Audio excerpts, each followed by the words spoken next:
I was standing on a wobbly step stool, 10 feet in the air, one bad slip away from cracking my skull on concrete, when I realized my employer had been quietly stealing money from me for years. And the worst part, they thought I was too broke, too tired, and too disposable to ever notice. What they didn't know was that one careless coworker, one fake secret, and one ugly paycheck were about to cost them over $40,000. If you've ever been underpaid, overworked, or treated like you should just be grateful for scraps, you're going to want to hear this one all the way through. Hit like, subscribe, and get comfortable, because this is one of those revenge stories where patience, paperwork, and a little bit of silence do more damage than yelling ever could. I worked at a chain hair salon in the United States, the kind you've seen 100 times. Bright lights, corporate posters taped crookedly to the walls, forced smiles printed on laminated guest satisfaction cards. The kind of place that advertises itself as fun and trendy, while quietly grinding its workers down to dust. I made minimum wage. Tips helped, but they were inconsistent. Some days you'd walk out with enough to feel human again. Other days you'd spend 8 hours on your feet, smiling through back pain and fake small talk, just to go home calculating whether groceries or gas was more urgent. They paid us on a sliding scale. On paper, it sounded fair. The more services you sold, trims, color, treatments, add-ons, the higher your effective hourly pay became. It was designed to make you hustle, to upsell constantly, to feel like every interaction was a test of your worth. And I was good at it. Really good. I didn't push. I listened. I suggested what actually made sense. Customers trusted me, and that trust translated into numbers. I was consistently ranked number 2 in sales, not just in my store, but across the district. That meant something to me. It was proof that I wasn't just surviving, I was contributing. I was valuable. Or at least, I thought I was. Every year back-to-school season rolled around like a storm. Parents flooding in, kids fidgeting in chairs, the smell of hairspray hanging thick in the air. It was our busiest time, hands down. And corporate, in their infinite wisdom, decided that this was the perfect moment to roll out a massive promotion. $10 haircuts. $10. From a business standpoint, it was laughable. From a worker standpoint, it was insulting. This was the one time of year we didn't need a discount to bring people in. They were already coming. But corporate loved the optics. Big banners. Big numbers. Big promises. And those banners, that's where things started to feel wrong. To advertise the sale, management made us hang a massive banner 10 feet long, 3 feet wide off the roof of the store. No professional installation. Just a flimsy, uneven step stool placed on cracked, slanted sidewalk concrete. The first time I climbed up there, my stomach dropped. The stool wobbled under my weight. The banner flapped in the wind, tugging like it wanted to pull me down with it. Every instinct in my body screamed that this was a bad idea. Management's response: be careful. As if caution could defy gravity. We were required to put that banner up twice a day. Once in the morning, once at night. Their justification was almost funny, in case someone steals it. As if thieves were prowling the streets, desperate to snag a massive vinyl sign screaming $10 haircuts, with a corporate logo slapped across it. Every time I climbed that stool, my hand shook. Not dramatically, just enough to notice. Enough to feel the tension in my shoulders, the tightness in my jaw. One slip, one misstep, one bad gust of wind. And for what? So a billion-dollar company could save a few bucks on installation. I told myself it was temporary. Just get through it. The paycheck would be worth it. I was wrong. When payday hit, something felt off immediately. The number on the check didn't match the hours in my head. Didn't match the exhaustion in my body. I sat at my kitchen table, paycheck in one hand, calculator in the other. Redoing the math like I had to be mistaken. But I wasn't. The discount. That $7 difference between a regular haircut and the $10 special was being deducted from our service. Dollar totals. Quietly. Invisibly. Which meant our sliding scale pay dropped. Which meant that during the busiest season of the year, when we worked harder than ever, we were making significantly less. This wasn't just disappointing. It was betrayal. I had worked there for years. Years of weekends. Late nights. Missed family events. Years of loyalty, of flexibility, of staying when others quit. And this was the smallest back-to-school paycheck I had ever received. My chest felt tight. My face burned. It wasn't just about the money. It was about the assumption. The assumption that we wouldn't notice, that we'd shrug and move on, that minimum wage workers didn't deserve transparency. The next morning, I walked into work, already angry, the kind of anger that sits low and quiet, simmering instead of exploding, the kind that sharpens your focus. That's when I found myself outside the store again, staring up at that stupid banner, and standing beside me was her. The coworker everyone knew, the brown-nosed, the gossip, the one who smiled sweetly to your face, and somehow knew everyone's business by lunch. She lived for whispers, for rumors, for being in the know, and she was about to become my favorite tool. As I climbed onto the step stool, my heart pounded partly from the height, partly from the thought forming in my mind. The sidewalk felt even more uneven than usual. The stool wobbled. I gripped the edge harder than necessary. And without looking at her, I said casually, "I'm really glad this will be the last time I ever do this." She froze. I could feel her attention snap toward me like a trap closing. "What do you mean?" she asked. That was the moment. The second where irritation turned into opportunity. I hesitated just long enough to make it feel real. Let my voice drop. Let the silence stretch. And then I said, "You can't tell anyone." But I accepted a job at another salon. I felt the hook sink in immediately. Higher pay, I told her. Set schedule. Better commission. $5 more an hour. I painted the picture slowly, carefully, like I was confessing something precious. I told her I'd planned to put in my 2 weeks, but they needed me sooner. That I'd work the weekend, and then disappear. No warning, no coverage. Right in the middle of back-to-school chaos. I looked down at her and said, "Please don't tell anyone. Especially our boss." She nodded eagerly. Too eagerly.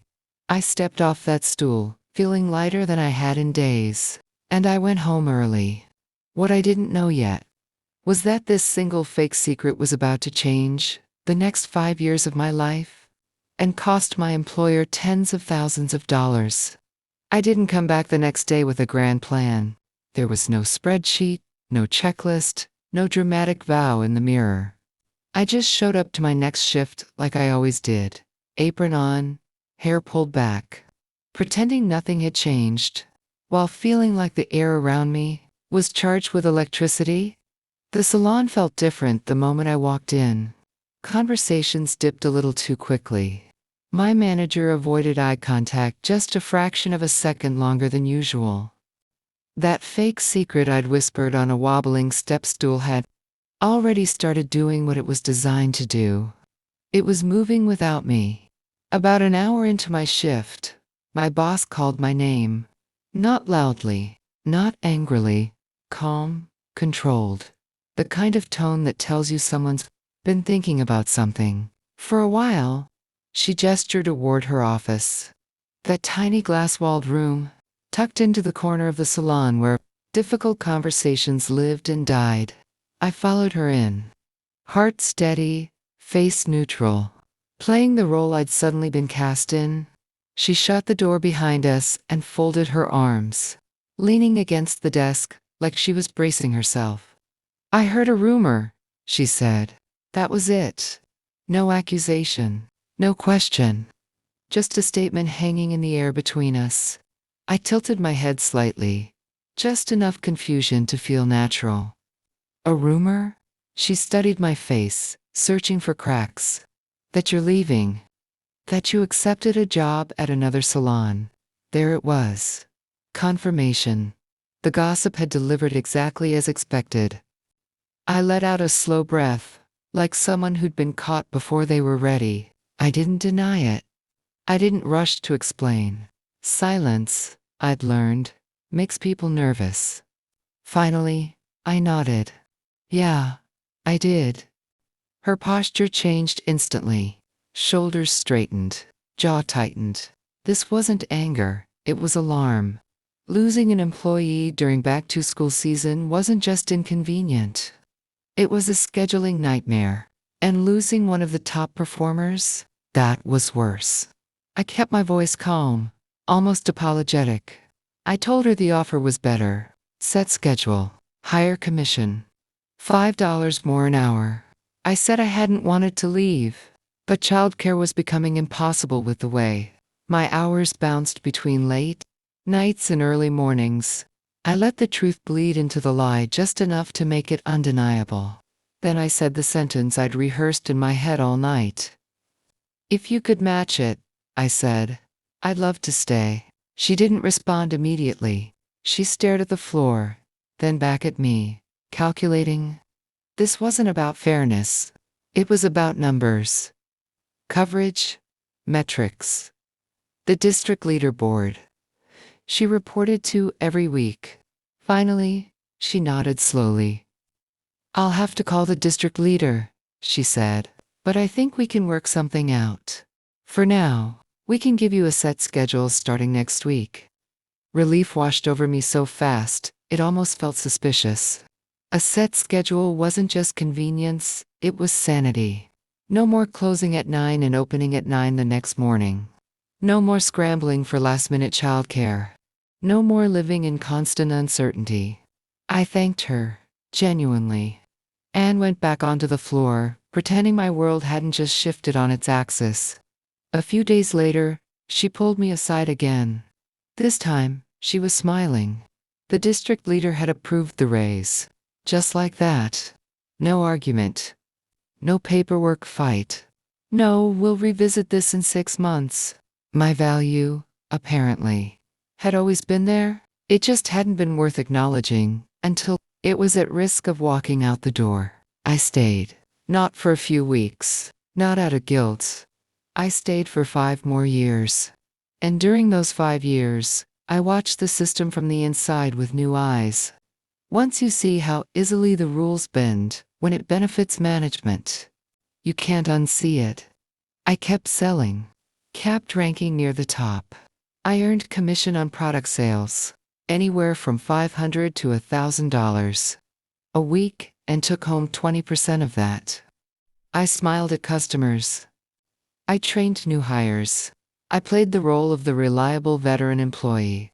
But I also started protecting myself. Every shift. Before I even picked up my scissors, I printed my service sales slip from the day before.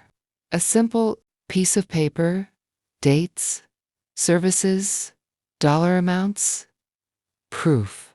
When payroll inevitably readjusted my paycheck to account for promotions or corporate math gymnastics, I had receipts, literal ones.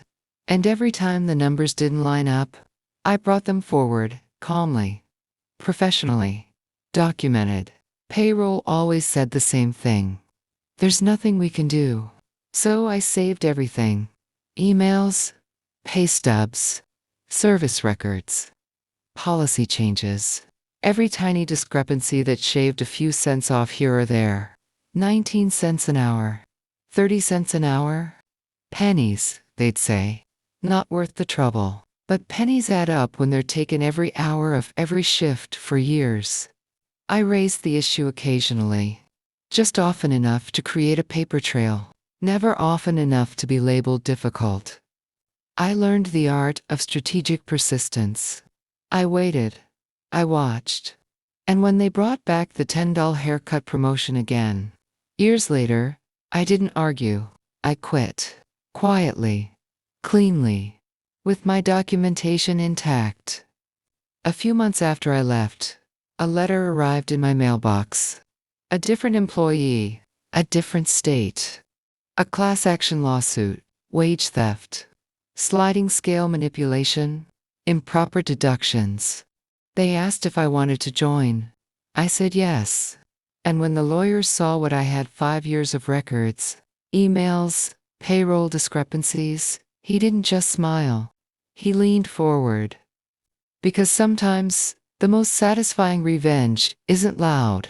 It's patient, it's documented, and it waits until the system collapses under the weight of its own lies. When the letter arrived, it didn't feel dramatic at first. It was just another envelope mixed in with junk mail and bills, the kind you almost toss aside without opening. But the moment I saw the words class action lawsuit, something in my chest tightened. Suddenly, every uncomfortable memory rushed back at once. Every paycheck that felt wrong, every time payroll told me nothing could be done, every moment I wondered if I was imagining it. Sitting there with that letter in my hands, I realized something important. I hadn't been unlucky. I hadn't been bad at math. I had been systematically underpaid, and now someone else had finally called it out. I didn't hesitate. I contacted the number listed and agreed to be included. When the lawyer first spoke to me, his tone was neutral, cautious, like someone who's heard a lot of exaggerated stories.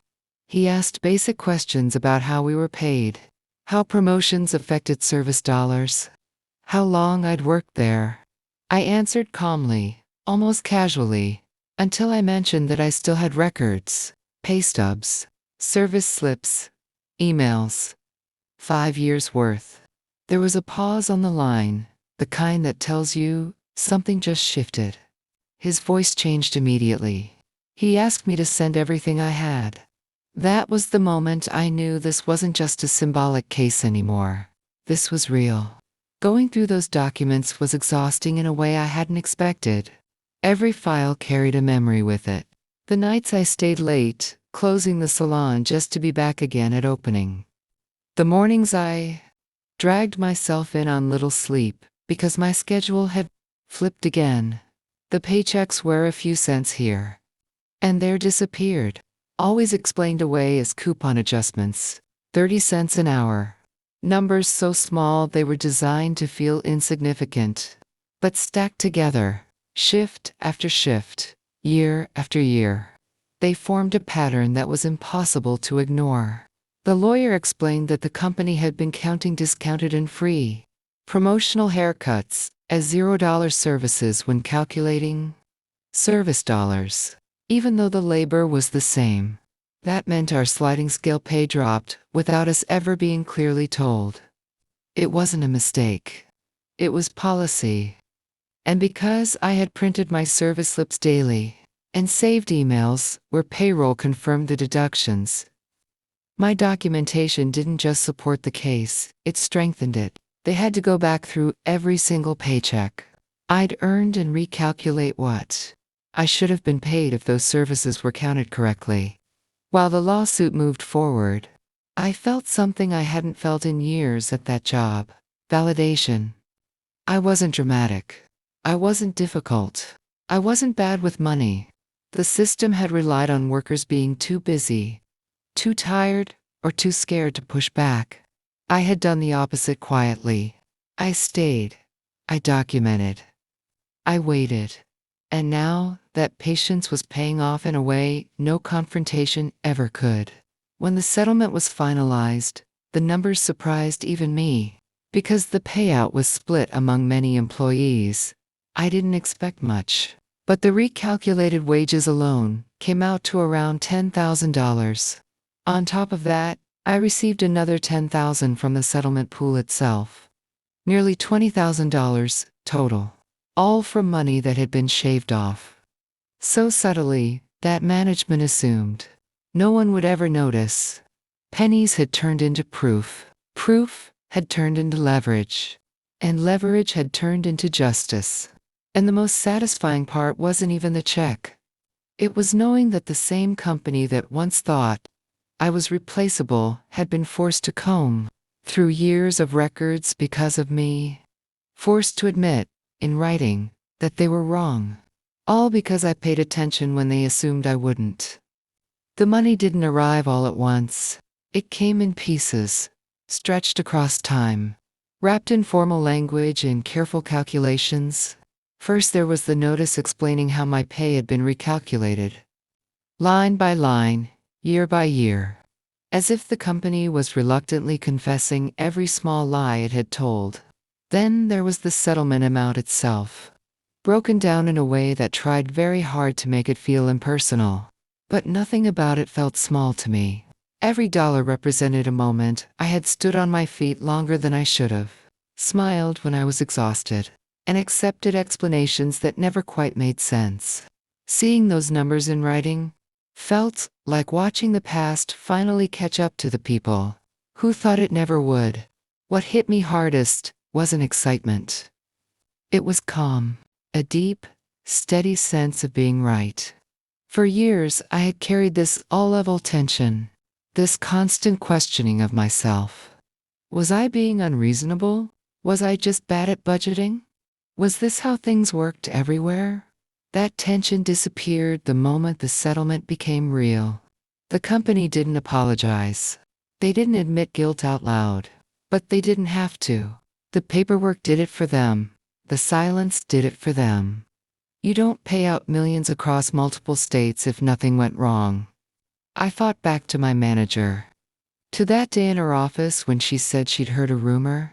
How quickly the rules changed when she thought I might leave. How easily my value had been acknowledged once it threatened to disappear. That memory tasted different now, because it proved something important. The power had never been as one-sided as it felt. They relied on fear and uncertainty to keep people compliant. The moment those things faded, the whole structure weakened. The total impact of that one whispered lie became clearer the more I sat with it. The raise I negotiated kept me there 5 extra years, which alone added nearly $39,000 to my income. The commissions on product sales stacked on top of that, week after week, quietly reinforcing the gap between what they had planned to pay me and what I actually earned. Then the lawsuit added another layer, forcing them to repay what they had shaved off in fractions. Convinced it was too small to matter, when I finally added it all together, the number hovered around $40,000. All of it traced back to one moment of controlled honesty on a shaky step stool. What I never got was a confrontation. No angry call. No defensive email. No explanation from corporate. And that made it even better. Because I knew somewhere in an office far removed from the salon floor, someone had to explain why the company was suddenly hemorrhaging money over old payroll practices. Someone had to answer uncomfortable questions. Someone had to sign off on checks they never expected to write. And none of them could undo what had already been documented. I didn't feel triumphant in the way movies portray revenge. There was no gloating, no victory speech, just a quiet satisfaction that settled in my chest and stayed there. The kind that comes from knowing you didn't have to become cruel to be effective. You didn't have to burn bridges, or scream, or threaten. You just had to pay attention, protect yourself, and wait for the truth to become expensive. By the time it was over, the salon was just a memory. I had moved on, grown, built stability that no unpredictable schedule could shake again. But every so often, I'd think about that banner flapping in the wind. About the fear in my hands as the stool wobbled beneath me, and I'd smile, knowing that the moment they thought I was most powerless was the moment everything quietly started working in my favor. Looking back now, the strangest part of the entire story isn't the money. It's how normal everything felt while it was happening. Wage theft doesn't usually arrive with flashing warning signs. It doesn't feel like a crime in the moment. It feels like confusion, like doubt, like standing in your kitchen late at night with a calculator, convinced you must be missing something, because surely a company Wouldn't do this intentionally. That's how they get away with it for so long. Not through force, but through exhaustion. Through complexity. Through making the numbers just small.